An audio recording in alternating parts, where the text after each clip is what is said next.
Malaysia stops moving.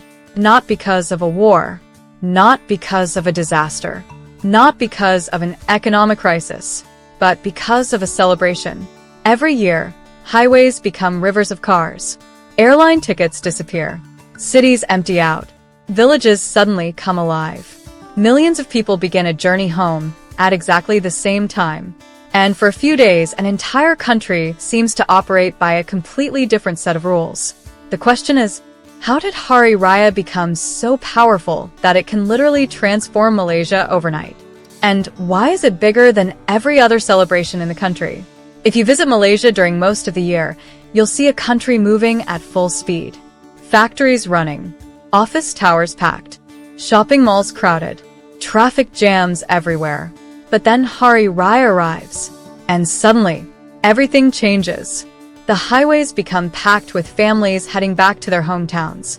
Airports become overwhelmed. Train tickets sell out. Entire neighborhoods in Kuala Lumpur become strangely quiet. It's a phenomenon Malaysians call Balik Kampung, returning home. And this isn't a small migration.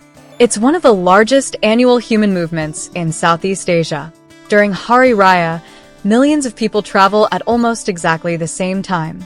Roads become congested. Bus terminals overflow. Airports operate at full capacity. For a brief moment, the entire country seems to be moving in one direction: home. But this isn't just a holiday.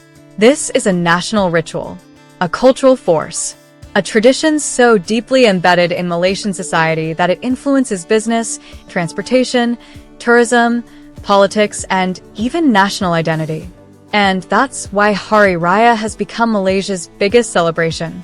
To understand why, we need to start with one simple fact. Malaysia is a multicultural country, but Muslims form the majority of the population. That means tens of millions of people are connected to Hari Raya directly. Now compare that with almost any other celebration. Chinese New Year is massive. Deepavali is important. Christmas is widely celebrated. But none of them involve such a large percentage of the population at the same time. Imagine if more than half the citizens of a country all prepared for the same event simultaneously. The shopping, the travel, the family reunions, the food, the spending, the emotions. That's Hari Raya. It's not simply a religious event. It's a nationwide cultural wave. And that wave touches nearly everyone, including people who aren't Muslim. Because in Malaysia, Hari Raya doesn't stay inside one community. It spills into the entire nation. Now here's where things become fascinating. Most countries celebrate holidays. Malaysia relocates itself. Every Hari Raya season, millions of Malaysians travel back to their hometowns. Some travel 2 hours. Others travel 12. Some fly across the South China Sea from peninsular Malaysia to Sabah and Sarawak. Others drive through the night. Why?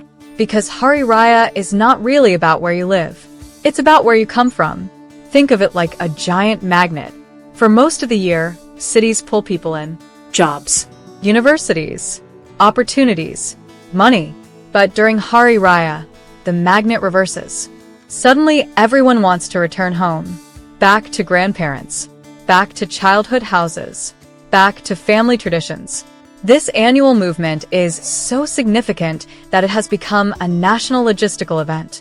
And emotionally, that's where the real power lies. Because Hari Raya isn't selling entertainment. It's selling belonging. Let's talk about food.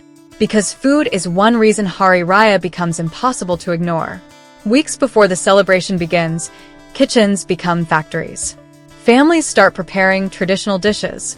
Cookies, kee, ketupat, lemang, rendang. The preparation starts long before the celebration itself.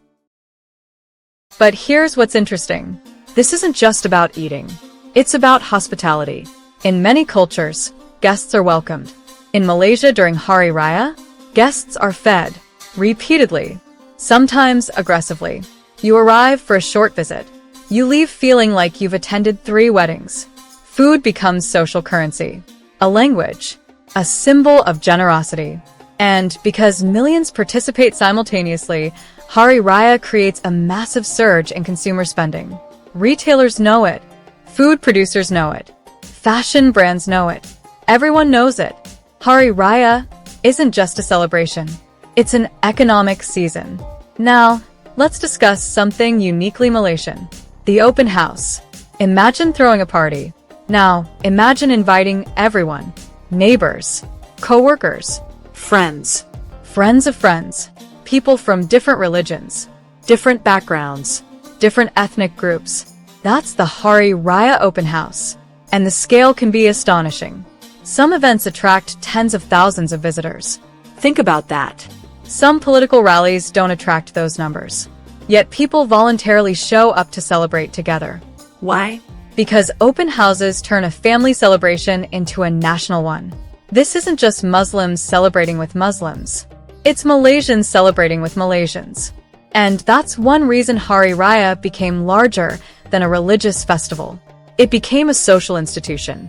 But here's where things get complicated. Malaysia is becoming more urban, more digital, more globalized. People work longer hours. Families are spread across different cities. Some are spread across different countries. Young people live differently than their parents. And yet, Hari Raya refuses to shrink. In fact, many traditions continue adapting rather than disappearing. Cash gifts known as Dut Raya are increasingly sent digitally. Technology changes. The tradition survives. This is where the contradiction begins. Technology changes everything, except the need for human connection. Social media can connect people instantly, but it can't replace sitting at a dining table with your grandmother. Video calls help, but they aren't home. And Hari Raya reminds Malaysians of that every year. Now, let's zoom out. Many Muslim-majority countries celebrate Eid. From Indonesia, to Turkey, to Saudi Arabia, to Pakistan. But Malaysia does something slightly different. Malaysia turned Hari Raya into a national bridge. People from different races and religions routinely participate together. Political leaders host celebrations. Royal families host celebrations. Communities host celebrations. Everyone is invited. That's important, because Malaysia is one of the most diverse countries in Asia. And diversity can be difficult to manage. Different languages, different religions, different cultures, different histories. Yet Hari Raya often becomes one of the moments where those differences are temporarily replaced by shared experiences. Food, friendship, hospitality, conversation. In a world increasingly divided, that's surprisingly powerful. Now let's talk about money. Because Hari Raya isn't only cultural, it's economic. Businesses prepare months ahead. Retailers launch campaigns. Airlines add flights. Hotels create special packages. Restaurants design festive menus. Entire industries prepare for the celebration. That's because Hari Raya has become part of the national ecosystem. When millions celebrate simultaneously, entire industries move with them. And that creates enormous economic impact.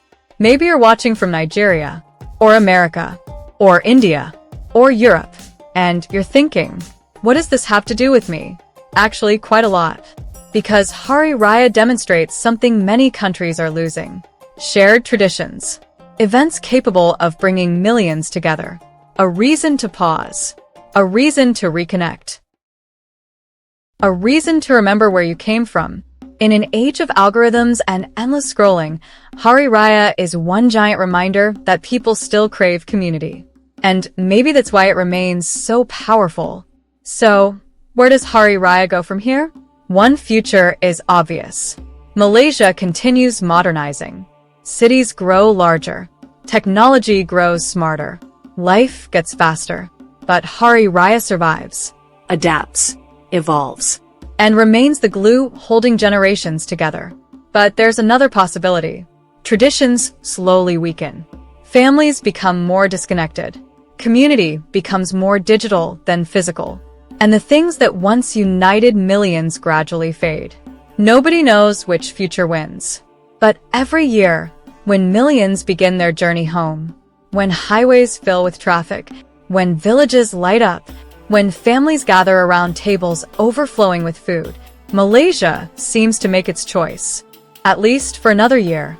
And that's why Hari Raya isn't just Malaysia's biggest celebration. It's one of the country's most important institutions.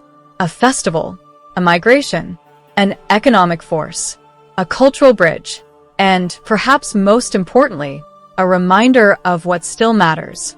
So, here's the question. Will Hari Raya remain Malaysia's biggest celebration 50 years from now? Or will modern life eventually change it forever? Let me know what you think in the comments below.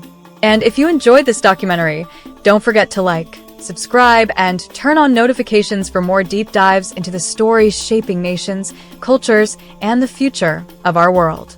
Thanks for watching, and I'll see you in the next one.